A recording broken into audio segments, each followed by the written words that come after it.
Did you know that men could be housed with women in shelters and in prisons? Well, if you didn't know, now you do. And you might ask yourself, well, how does that work? How does a man end up in a woman's prison or a woman only space? Well, all you have to do is ask the gentleman what he identifies as. And if he answers that he identifies as a woman, well, then, of course, he's a woman, right? Well, that would be what the left and the gender ideologues would like you to believe, but that's just simply not true. There's no basis in reality for that. And in fact, gender identity itself, I would liken it to personality. It's how someone acts, it's how they behave, it's their mannerisms, how they wish to dress, how they wish to style their hair, the way in which they want to speak, which I do not see that as aligned to any particular sex. But they call this gender identity. When you have a male with a feminine personality, well, of course, they're not a male, they're a female. And if you have a female with a masculine personality, well, they're not female, they're a male, of course. But why does it matter? Why does that matter at all? What actually matters is what sex you are. Because gender identity is something that is fluid. It is something that can change with the wind. You know, I have a particular kind of personality. The way in which I act could change day by day. I could wake up feeling, angry one day while feeling my best another. And it will dictate how I interact with people. This in no way changes my biology. This in no way changes who I am. Should people be treated differently based on how their personality is or how they act? I would say no, unless the personality, of course, is interfering with other people's, goings on. If what I decide to do interferes with someone else's rights or what they wish to do, or how, if it interferes in any way, really, because that's what I live by. If you're doing something that doesn't affect anyone else, go right ahead. But this is where the issue comes in. If you identify as something that you are not, you are infringing on other people's rights. You may have this self-identity in which you feel as though you are something that you are not. You have every right to feel that way. But I also have every right to disagree with you. But apparently that is lost on some people. And they force it upon us in a manner in which gets a lot of people hurt. So we'll be going into the story from the Gateway Pundit. Ultimately, my point being is that men cannot become women, but the left and the Democrats assert that that is true. They assert that a male can become a female or a male can become a woman, which is not true, and it leads to stories like this. So we have this from the Gateway Pundit. Female prisoner inmates supported Trump for one vitally important reason, and it's not early release. So some female prisoners are desperate for President Donald Trump to protect them from men who claim identity as women in order to abuse inmates of the opposite sex. Sorry, my back is hurting a lot right now. The administration of now former President Joe Biden sought to extend protections for individuals claiming transgender identity under one Bureau of Prisons policy passed 3 years ago that even included housing males claiming to be females in women's prisons. Excuse me. So what does it mean when a male claims to be a female? It can be many different things. It could be a sexual fetish, which is known as autogynephilia.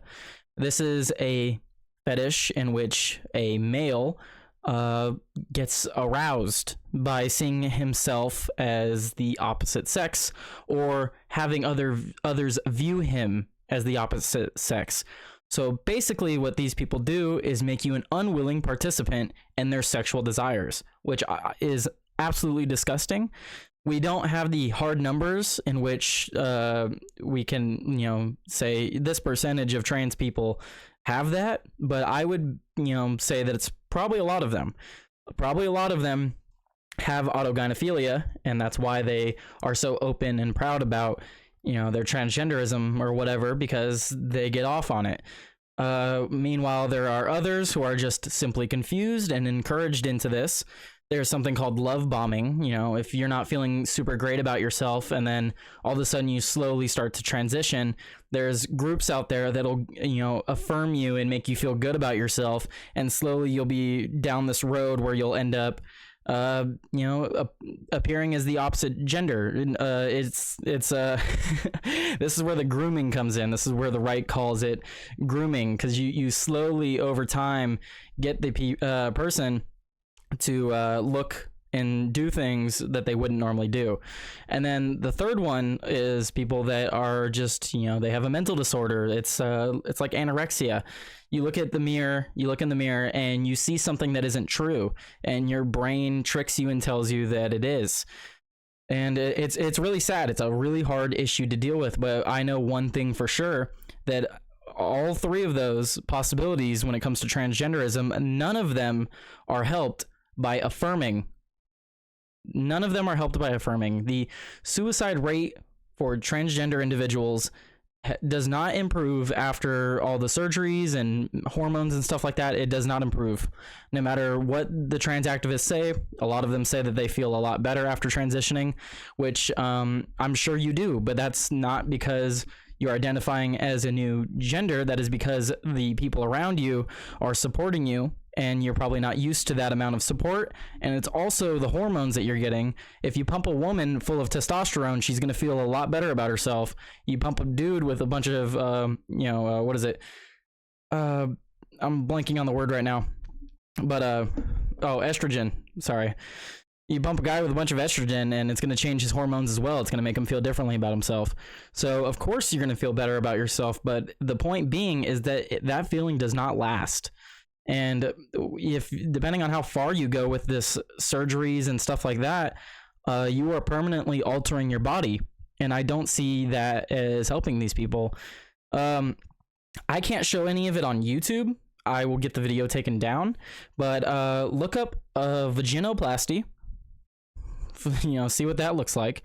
That's the surgery that women get to get vaginoplasty is the surgery that males get in order to get a work done to look more like a female down there. Just look it up if you can stomach it. It does not look like anything a woman would ever have, and it's absolutely horrifying. They have to dilate daily, if not weekly, for the rest of their lives. Otherwise, it's an open wound that is made for another male to. Anyway, there's also what women do, and that is called a phalloplasty, and that one is also incredibly disgusting. And both procedures have an array of medical complications that come with it, and it does not help these people. If I'm feeling bad about myself and I go and mutilate myself in that way, and I end up with lifelong medical decisions, what do you think my suicide rate's going to be after that? Do you think my suicide rate's going to improve, or do you think it's going to increase? Or my likelihood? Do you think it's my likelihood will decrease, or do you think my likelihood will increase with permanent medical, complications? So I don't see this as helping people, and it certainly isn't helping the women that are actually affected by this. Now, sure, they're in jail, but they are entitled to having their own spaces. I mean, you can see it on body cam footages. Women aren't even allowed to be searched by men in most cases. They need a woman officer to come and search them because we have this understanding that people of the same sex are just more comfortable with one another. That's just how it is, especially when you're in vulnerable situations. Which is, where the bathroom issue comes in, but I'll leave that aside. So, Rhonda Fleming, a prisoner who is halfway through a 27-year sentence for Medicare fraud at Carwell Federal Medical Center in Fort Worth, Texas, recently filed a lawsuit seeking to challenge men being housed in women's prisons, but a judge recently ruled against her, the UK's Daily Mail reported. She now hopes the new commander-in-chief will make some changes. Trump tried to help in 2018 by changing the policy when I initially filed on this, but as soon as he was out of office, Biden overturned everything he did and brought even more men into the prison. I would like to make a point on that as well.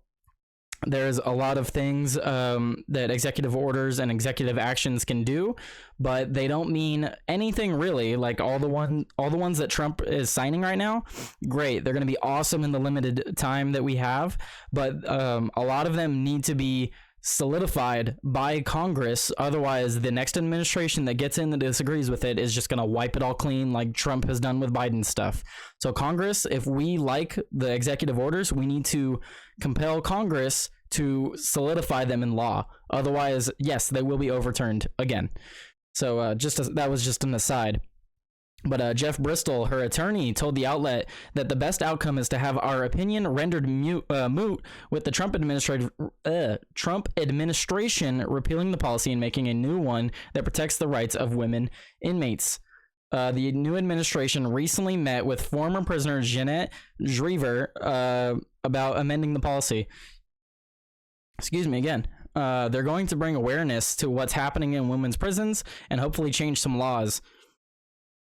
Someone from the Trump team emailed me back saying they will be calling me. Trump indeed said during his inaugural address on Monday that he would toss Biden administration policies related to the claims of transgenderism.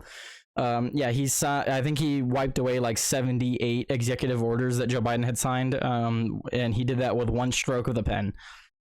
So like I was saying, if we like these laws, we need to compel Congress to solidify them, or that will just happen to Trump's orders. And then, so if you missed the inaugural address, they have Donald Trump's comment here. This week, I will also end the government policy of trying to socially engineer race and gender into every aspect of public and private life. We will forge a society that is colorblind and merit-based, he said in the speech per transcript from the Associated Press. As of today, it will henceforth be the official policy of the United States government that there are only two genders, male and female. The concerns shared by Fleming, Drever, and other women are by no means unfounded. There have been a number of instances in which males claiming to be female identity have assaulted fellow prisoners. Tremaine Carroll, a 52-year-old state prisoner, was housed in Central California Women's Facility in Chowchilla, California, after claiming identity as a female, but is accused of the most egregious thing you can do to another person, besides murder. That's what they're accused of at least several female inmates. So this male who is identifying as a female, I'm assuming hasn't had the bottom surgery, so he still has his male appendage, and he has now assaulted multiple women in the worst way you can assault another woman or assault a woman. And it was all allowed because this male was housed with females. Why was he housed with females? Because he wanted to be. It's seriously that easy. All you have to do is grow out your hair, dress a little differently, and maybe act a little bit more feminine. Oh, I'm a female now. I have all the rights that females should have. I should be housed with other females. That doesn't make any sense. You can make an argument for if someone has the bottom surgery to they went the full way or whatever. But even then, I don't know. I guess in that situation, if they've had the bottom surgery, they probably shouldn't be housed with dudes, because that could also cause problems. But what do we do then? We house them in their own prisons. I mean, in my opinion, we shouldn't even be giving these surgeries to people because of the complications that come from it, and just the fact that you're castrating people, you're making them incapable of procreating. It doesn't actually change their gender for the top reason. It's absolutely incredible to me that you look at the Whatever podcast. There's women that will argue that a male with its male appendage can identify as a female. How? How does that work? How does that make any sense? You're arguing based off someone's personality. If someone has a feminine personality, that all of a sudden makes them a female? That doesn't make any sense. And look at the harm that it's causing. This is just one example. I could probably pull up, hundreds more. I'm not going to. I felt like this was more than enough. But just the fact that it even happens once is reason enough to keep them out of female spaces. We have separate prisons for a reason. Men who commit crimes tend to be a lot more violent than women who commit crimes. That's just a fact. Men are more violent. So you definitely shouldn't be housing a man with females, especially one that is in prison for sexual crimes. I thought, common sense isn't common anymore. So it's incredible to me that even has to be said. But if you disagree with anything I've said, please argue with me on X. Argue with me on in the comments down below. If you think you can argue against anything I've said, message me and I will bring you on the show. I will bring you on the show to argue with me. I don't think you can argue in favor of having men in female prisons or female spaces. It's absolutely egregious.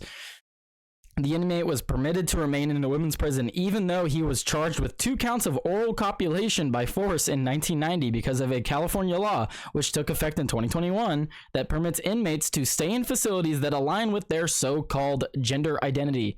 And again, gender identity, if you put the definition of personality and gender identity side by side, they're practically synonymous, with like slight variations depending on who you ask. But allowing violent men to be locked away with women expresses deep contempt for those women. Even if such policies are coded in a veneer of compassion or empathy, actual compassion looks much more like denying predators the ability to victimize others. Hopefully that happens very soon. So that's how they end that article. But yeah, no, it's absolutely insane to me that this even has to be said. The transgender issues have gone so far in this country. I'm glad that we're finally rolling some of it back. This is a mental disorder that has gone way out of control and has gone unchecked for far too long. You look at the medical, the doctors that prescribe this to their patients, you look at the incentives on their end. You have a permanent medical patient. Basically, once they get down this road of hormones and surgeries and stuff like that, you have a permanent medical patient that doctor will be making money off of for the rest of their life. So please sit there and tell me how there is no incentive. There's no incentive for doctors to be telling people lies like this, because you're going to have to make a pretty damn good case against it when the doctors are quite literally profiting from these people's pain and suffering. What is the best thing we can do for these people? Get them, mental help, get them mental assistance. We should not be carving into their bodies. A mental issue has never been solved by surgically altering your body. That is not how it works. We don't, give liposuction to anorexic people. We don't, I forget what the other word is. It's not anorexia, but it's when you think you're really, when you think you're really skinny, but you're actually really fat. I forget which one that is. It's not anorexia, but same thing. Like, what are we supposed to do in that situation? It's a disease of the mind. It's a disorder of the mind. Doing things to your body physically are not going to help that, except for maybe exercise, because exercise helps a lot of things like depression and stuff. But even then, that you're not carving into someone. The carving into someone is not the answer. But yeah, hopefully we stop seeing males in female spaces, especially prisons and bathrooms and locker rooms and stuff like that. This should have never happened in the first place, and I hope to see it ended soon. Thank you guys so much for tuning into the video. Please like, share the video, and if you disagree with me, again, my X account will be in the description, as well as the comments, and feel free to comment how, whatever you disagree with, or if you do agree, comment that too. But thank you guys, and subscribe for more. Peace out.